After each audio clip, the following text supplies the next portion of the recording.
Cell जो है वो हमारे पास बेसिक यूनिट है लाइफ का, ठीक है। Functional and structure unit of life, ठीक है। वॉइस क्लियर आ रही है सबको? जी जी मैम, आपकी आवाज़ क्लियर आ रही है। चलो ठीक है। अच्छा, सेल जो है ना वो दो साइंटिस्ट ने डिस्कवर किया था, ठीक है। एक का नाम था रॉबर्ट हुक और एक का नाम था रॉबर्ट ब्राउन। 1665 में इन दो साइंटिस्ट ने जो है वो इसको डिस्कवर किया था, सेल को, ठीक है। सेल वर्ड जो है ये सेलुला से निकला है और सेलुला का मतलब है स्मॉल रूम, ठीक हो गया। उसके बाद हम सेल थ्योरी देख लेते हैं। सेल थ्योरी जो है वो भी हमारे पास दो साइंटिस्ट ने दी थी, एक था शील्डन और एक का नाम था शवान, ठीक है। इन दोनों ने जो है वो हमारे पास सेल थ्योरी दी थी। उन्होंने कहा कि जो सेल है ना इसके इर्द गिर्द एक मेम्ब्रेन प्रेजेंट होगी, ठीक है। मेम्ब्रेन प्रेजेंट होगी और उस मेम्ब्रेन को हम कहते हैं सेल मेम्ब्रेन, ठीक है। सेल के अंदर एक न्यूक्लियस प्रेजेंट होता है, सेल के सेंटर के अंदर होगा प्रेजेंट, ठीक हो गया। तो इस थ्योरी के जो है वो तीन मेन पॉइंट्स थे। तीन मेन पॉइंट्स कौन से हैं? पहला ये है कि जितने भी ऑर्गेनिजम्स हैं, लिविंग ऑर्गेनिज्म, चाहे वो पौधे हैं या फिर जानवर हैं हमारे पास, तो वो किससे मिलके बने हुए हैं? एक या एक से ज्यादा सेल से मिलके बने हुए हैं, ठीक है। सेल जो है वो बेसिक स्ट्रक्चरल और फंक्शनल यूनिट होता है ऑर्गेनिज्म के अंदर, ठीक हो गया। और तीसरी बात ये है कि जितने भी सेल्स, न्यू सेल्स बनते हैं, वो पहले से जो मौजूद सेल्स हैं, प्री एग्जिस्टिंग सेल्स हैं, उनसे न्यू सेल्स बनेंगे, ठीक है। ये सेल थ्योरी के तीन मेजर पॉइंट्स हो गए। पहला पॉइंट हमारे पास क्या हो गया कि सेल जो है वो basic structural and functional unit है लाइफ का। दूसरा हमारे पास क्या है कि सेल, जितने भी लिविंग ऑर्गेनिजम्स हैं वो तमाम सेल से मिलकर बने हुए हैं। और तीसरी चीज कि जो न्यू सेल्स हैं वो पहले से मौजूद सेल्स से बनते हैं, ठीक है। अब हम सेल के स्ट्रक्चर की तरफ आ जाते हैं। तो सेल जो है वो हमारे पास दो तरह के होते हैं सेल्स। एक हमारे पास होते हैं यूकैरियोटिक सेल्स और एक होते हैं प्रोकैरियोटिक सेल्स, ठीक है। जो प्रोकैरियोटिक सेल्स होते हैं उनमें और यूकैरियोटिक सेल्स में क्या डिफरेंस होता है, ठीक है। ये अभी मैं आपको डायग्राम जो है वो दिखा देती हूँ, इससे आपको जो है वो थोड़ी समझ आ जाए।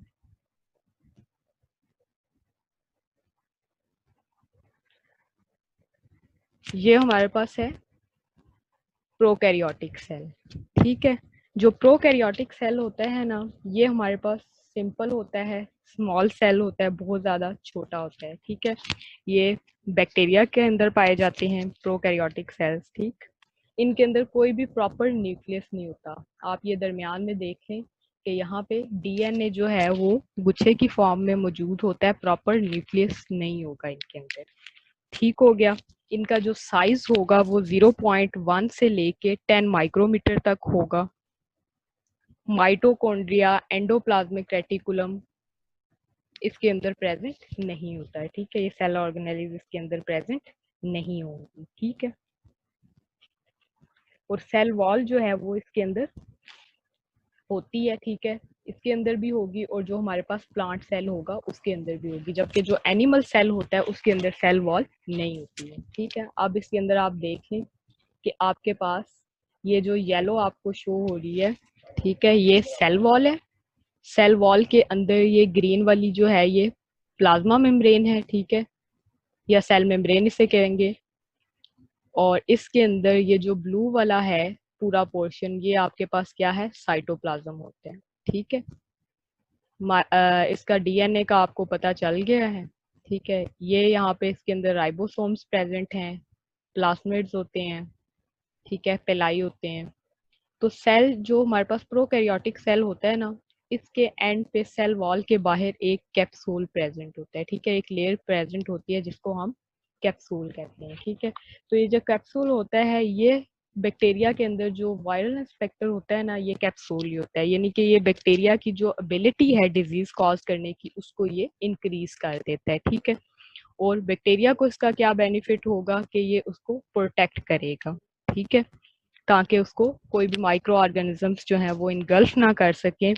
और इसके अंदर जो कैप्सूल है इसके अंदर वाटर प्रेजेंट होता है, वाटर का काम क्या है कि वाटर जो है वो सेल को डेसिकेट होने से बचाएगा, ठीक है, डेसिकेशन नहीं होने देगा बैक्टीरियल सेल की।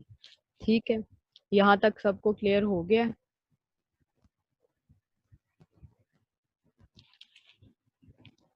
अच्छा, नेक्स्ट अब हम देख लेते हैं यूकैरियोटिक सेल।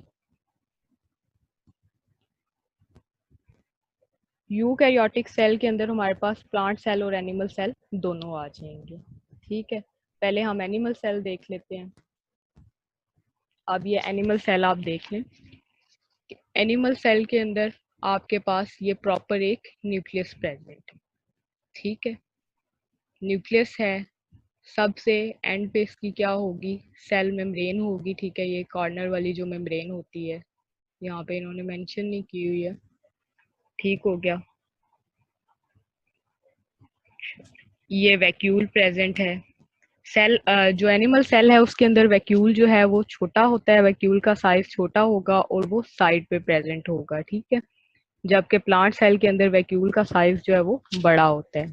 ये सेंट्रियोल्स होते हैं, ये लाइजोसोम्स हैं। ठीक है, न्यूक्लियोलस है, और ये जो जितना भी इसका ग्रे वाला पोर्शन है वो सारा क्या है, साइटोप्लाज्म। ठीक है, माइटोकॉन्ड्रिया है, सेक्रेटरी वेसिकल्स हैं, पेरोक्सिसोम्स हैं, गोल्जी कम्प्लेक्स हैं, ये सारी चीजें जो है ये सेल ऑर्गेनेलिज हैं। ठीक है, इनको हम वन बाय वन करके जो है वो पढ़ लेंगे। अच्छा, एनिमल साइज जो होता है ना, ये इस तरह का सर्कल, ठीक है, या ओवल शेप का होता है। सर्कल ज्यादातर जो है वो सर्कल शेप में होगा, गोल शेप होती है इसकी। जबकि जो हमारे पास प्लांट सेल होता है ये हमारे पास इस शेप का होगा। ठीक है, और प्लांट सेल के अंदर और एनिमल सेल के अंदर जो मेजर डिफरेंस आपके पास आ जाएगा ना, वो किस चीज का है कि एनिमल सेल के अंदर सेल वॉल नहीं होती है, जबकि प्लांट सेल के अंदर जो आउटर मोस्ट वॉल होगी वो सेल वॉल होगी। ठीक है, जबकि जो एनिमल सेल्स हैं उनके अंदर जो आउटर मोस्ट वॉल है वो सेल मेम्ब्रेन होती है। ठीक हो गया, अब इसके अंदर देख लें कि आप इसके सेंटर में बड़े साइज का वैक्यूल प्रेजेंट है। ठीक है, बाकी चीजें जो है, इसका न्यूक्लियस जो है वो साइड पे आ जाता है। ठीक है, बाकी भी इसके अंदर mitochondria, plasma membrane, Golgi apparatus, ये सारी चीजें जो है वो इसके अंदर प्रेजेंट होंगी। ठीक है,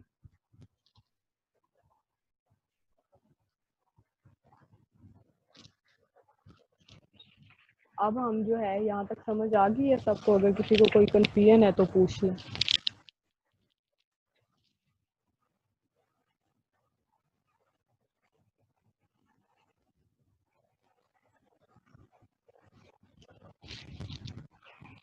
चले फिर हम जो है वो नेक्स्ट डिस्कस कर लेते हैं। सेल ऑर्गेनेलिस की तरफ अब आते हैं। पहली जो हमारे पास सेल ऑर्गेनेली है इसके अंदर हम डिस्कस करेंगे वो हमारे पास कौन सी है, सेल वॉल है। ठीक है, सेल वॉल जो है ये बैक्टीरिया के अंदर प्रेजेंट होगी, फंजाई के अंदर प्रेजेंट होगी, एनिमल सेल के अंदर प्रेजेंट होगी। ठीक है, लेकिन सॉरी, प्लांट सेल के अंदर प्रेजेंट होगी, एनिमल सेल के अंदर प्रेजेंट नहीं होगी। ठीक है, तो अभी हम देख लेते हैं सेल वॉल।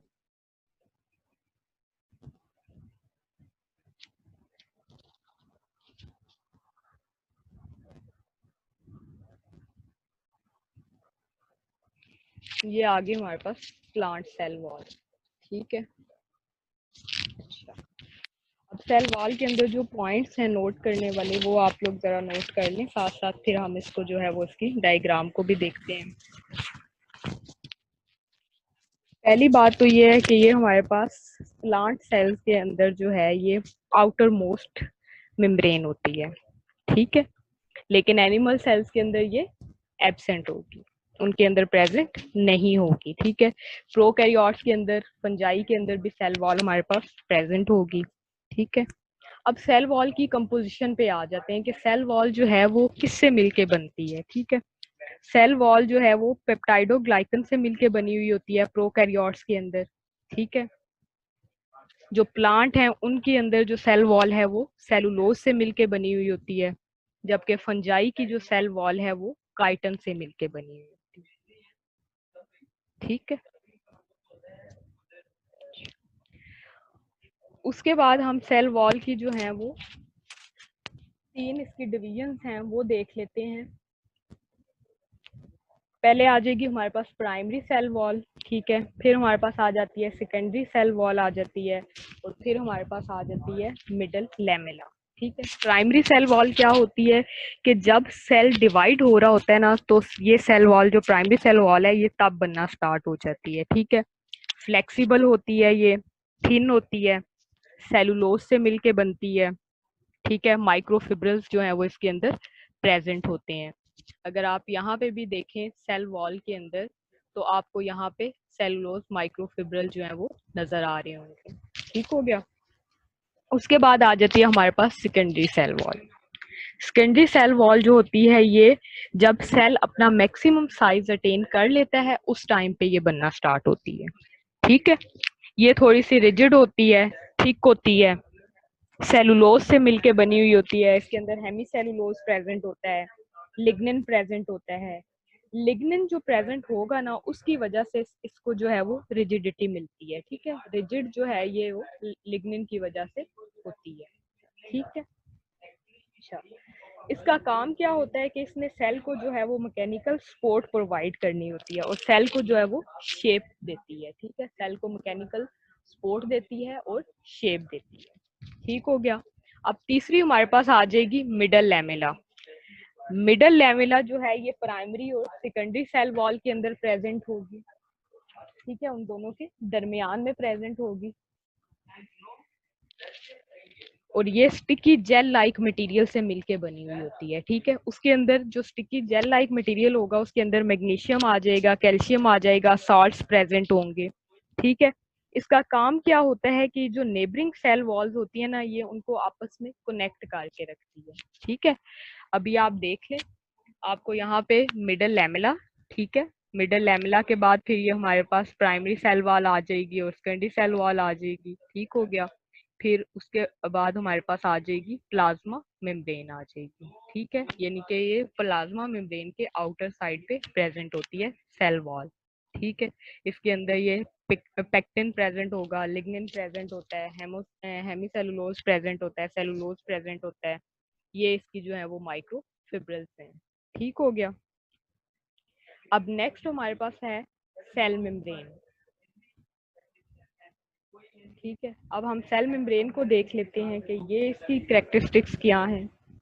सेल मेम्ब्रेन को जो है वो हम प्लाज्मा मेम्ब्रेन भी कहते हैं, प्लाज्मा लैमेला भी कहते हैं, ठीक है।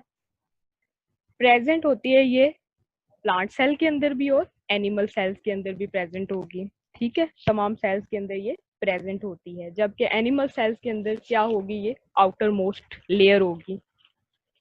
फिर इसकी कंपोजिशन देख लेते हैं कि ये बनती इसके अंदर कौन कौन सी चीजें जो हैं वो प्रेजेंट होती हैं। प्रोटीन्स प्रेजेंट होती हैं, लिपिड्स होते हैं, कार्बोहाइड्रेट्स होते हैं।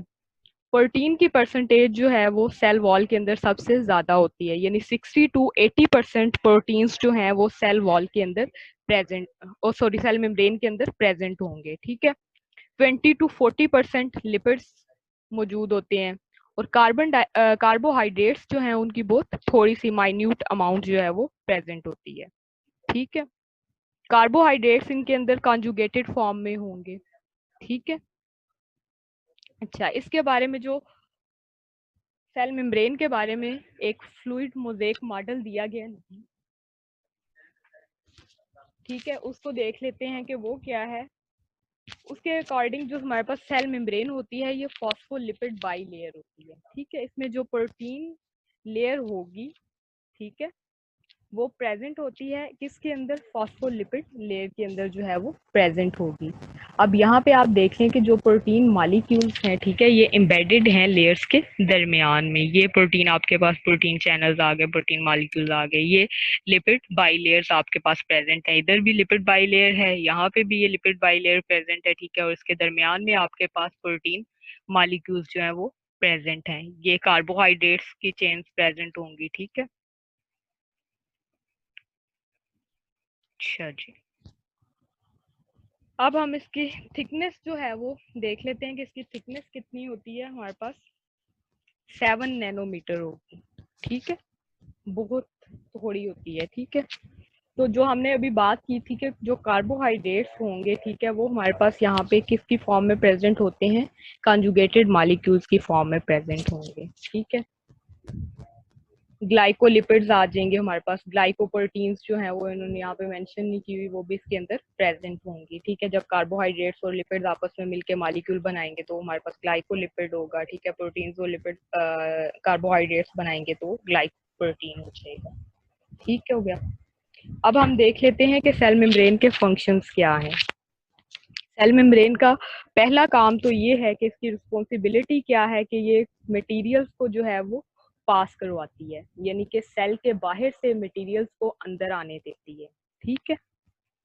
लेकिन ये कुछ आपके पास स्पेसिफिक मटेरियल्स होंगे जिनको ये अलाउ करती है, ठीक है, सिलेक्टिव मटेरियल्स को अंदर आने देगी, ठीक है।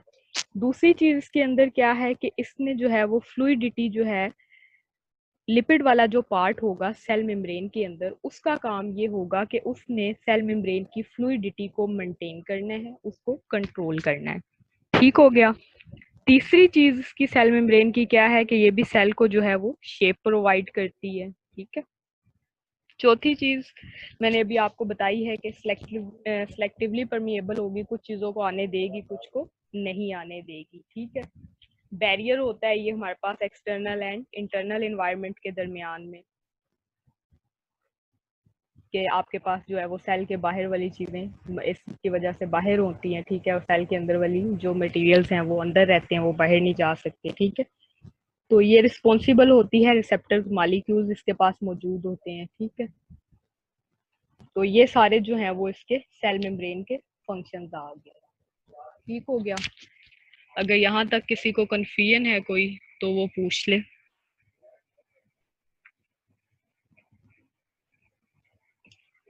क्योंकि कुछ लोगों का साइंस का बैकग्राउंड नहीं होता तो फिर उनके लिए जरा मसला होता है, ये चीजें आराम से ही आहिस्ता आहिस्ता समझ आती हैं।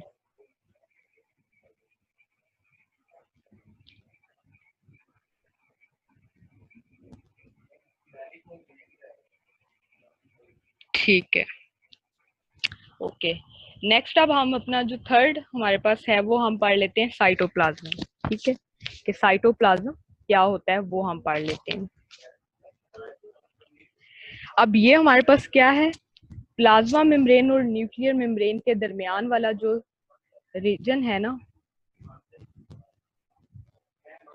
उसमें जो है वो उसके दरमियान वाला जो सारा रीजन होगा उसको हम साइटोप्लाज्म कहते हैं। अच्छा, बायोलॉजी कंफ्यूजन ही कंफ्यूजन है, बायोलॉजी कंफ्यूजन नहीं है, बायोलॉजी तो बहुत इंटरेस्टिंग है, ठीक है। इसको कंफ्यूजन नहीं समझना बल्कि इसको इंटरेस्टिंग वे में पढ़ना है, और ये बहुत मजा आता है बंदे को बायो पढ़ते हुए, ठीक है। तो अब यहाँ पे हम साइटोप्लाज्म देख लेते हैं, आपको बता भी दिया था, एक दफा फिर से देख लेते हैं। ये आपके पास यहाँ पे जो ग्रे वाला सारा पोर्शन है ना, वो आपके पास क्या है, साइटोप्लाज्म है, ठीक है।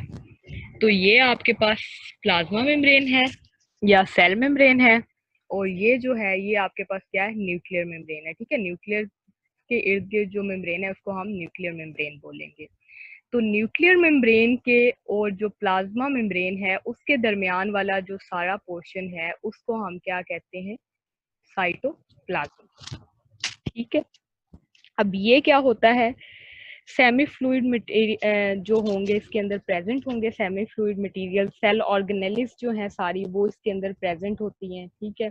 जो फ्लूइड इसके अंदर प्रेजेंट होता है वो ट्रांसपेरेंट होता है और थिक होता है, ठीक है। ये प्रोकैरियोटिक सेल्स के अंदर भी प्रेजेंट हो गया साइटोप्लाज्म, ठीक है, यूकैरियोटिक सेल्स के अंदर भी, ठीक है, क्योंकि साइटोप्लाज्म जो है वो हर सेल के अंदर मौजूद होगा, ठीक हो गया।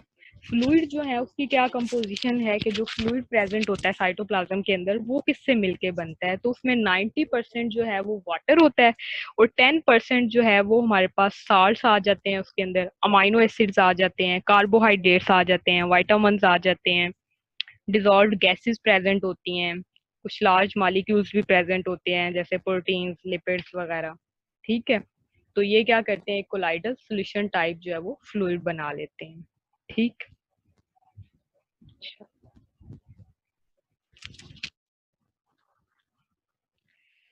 अब साइटोप्लाज्म की जो है वो यहाँ पे हमारे पास दो इसके बता दिए कि इसको दो में हम डिवाइड कर लेते हैं। एक हम इसको कह देते हैं कि एक्टोप्लाज्म और एंडोप्लाज्म, ठीक है। जो बाहर वाला इसका पोर्शन होगा, ठीक है, आउटर जो इसका पोर्शन होता है साइटोप्लाज्म का, उसकी थोड़ी ग्लासी लेयर होगी उसके इर्द गिर्द प्रेजेंट, ठीक है। तो वो हमारे पास, उसको हम कहते हैं एक्टोप्लाज्म, और जो अंदर वाला पोर्शन होगा उसको हम कहते हैं एंडोप्लाज्म। ठीक हो गया। इसके फंक्शंस देख लेते हैं कि साइटोप्लाज्म के फंक्शन क्या क्या है सेल के अंदर। साइटोप्लाज्म सबसे पहले तो स्टोर हाउस के तौर पे जो है वो काम करता है, ठीक है। इसके अंदर क्या है, जितने भी केमिकल सब्सटेंसेस हैं वो सारे प्रेजेंट होंगे, जितनी सेल ऑर्गेनेल सेल के अंदर प्रेजेंट हैं वो सारी प्रेजेंट होंगी, ठीक है। तो ये क्या कर रहा है, एक तरह का स्टोर हाउस है, इसके अंदर सारी चीजें जो है वो स्टोर हो रही होंगी, प्रेजेंट होंगी, ठीक है।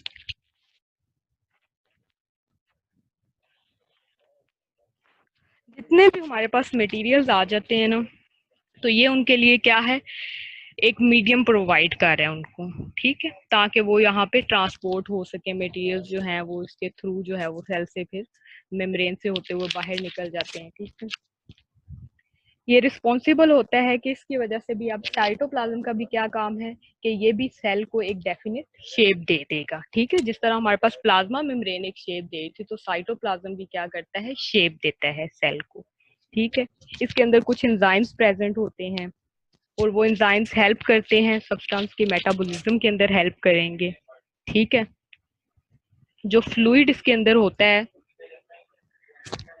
वो हमारे पास क्या होगा, कोलाइडल फॉर्म में प्रेजेंट होगा, ठीक है। कंपोजिशन उसकी पढ़ ली है हमने कि वो थोड़ा सा थिक भी होता है, उसके अंदर वाटर होगा प्रेजेंट, सॉल्ट्स होंगे, अमाइनो एसिड्स होंगे, ठीक है। अच्छा, अब यहाँ पे हमारा जो है वो साइटोप्लाज्म का कंप्लीट हो गया, ठीक है। हमने जो है वो इनको ऑर्गेनेलिस को इतना डिटेल में नहीं पढ़ना, बल्कि हमने थोड़ा थोड़ा ही पढ़ना है, क्योंकि इनमें से जो है वो हमारा बहुत थोड़ा सा पेपर में आता है, 5 मार्क्स का एक्सप्लेन करने को कह देंगे, तो 5 मार्क्स में जो है वो सेल ऑर्गेनेलिस का आपके पास या तो प्रोकैरियोटिक सेल या यूकैरियोटिक सेल्स का डिफरेंस आ जाता है, या फिर आपको कह देंगे सेल स्ट्रक्चर को डिफाइन करें, उसके जो मेन ऑर्गेनेलिस हैं उनके बारे में लिख दें।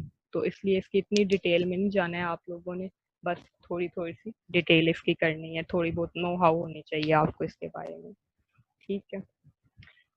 उसके बाद आ जाते हैं हम नेक्स्ट एंडोप्लाज्मिक रेटिकुलम पे, ठीक है।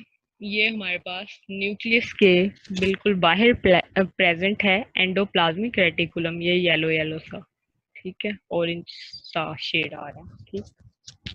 अच्छा, अब ये क्या है हमारे पास, एंडोप्लाज्मिक रेटिकुलम क्या होता है, इसको सिंपल हम ईआर भी बोलते हैं, और ये होता क्या है, सिस्टर्निस का नेटवर्क होता है, ठीक है।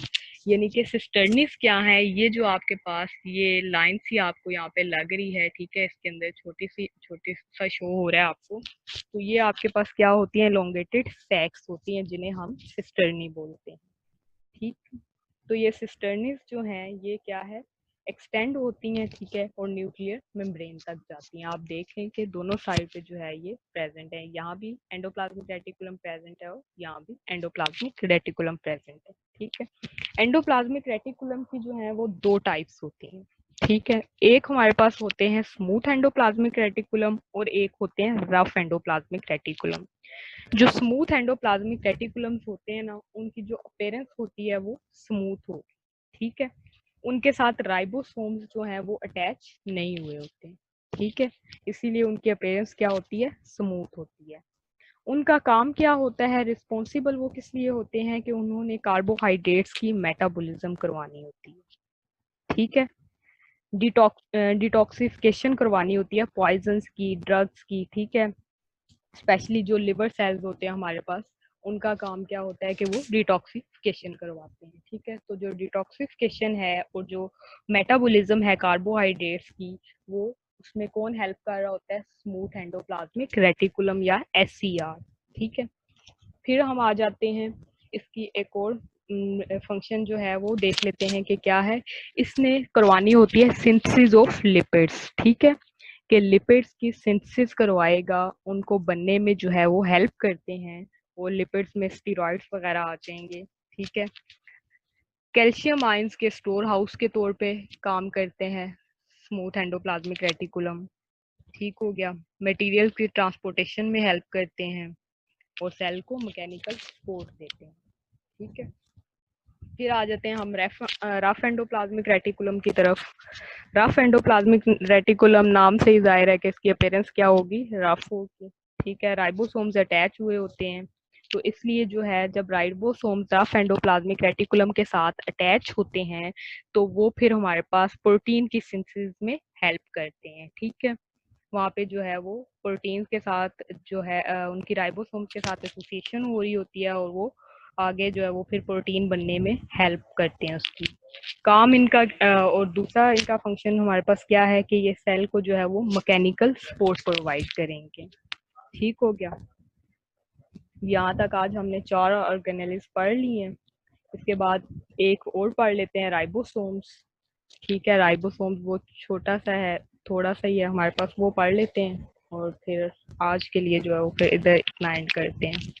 अच्छा, अब राइबोसोम्स देख लें आप, इसके अंदर नहीं किए हुए, 1 मिनट,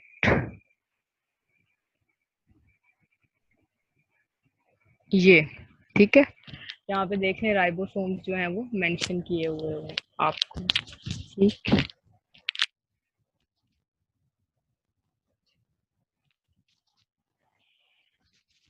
इनकी क्या है, रफली स्फेरिकल शेप होती है। ठीक है, ग्रेन्यूल्स टाइप होंगे, बहुत छोटा सा साइज होगा इनका।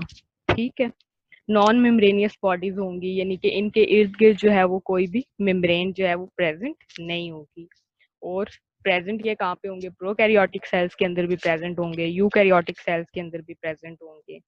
ठीक है, और इनके अंदर इक्वल अमाउंट्स होती हैं आरएनए की भी। ठीक है, आरएनए राइबोन्यूक्लिक एसिड होता है और प्रोटीन प्रेजेंट होंगी। ठीक है, प्रोटीन की और आरएनए की जो है वो हमारे सॉरी आरएनए और प्रोटीन, हाँ ठीक है, दोनों की जो है वो इक्वल अमाउंट यहाँ पे प्रेजेंट होंगी।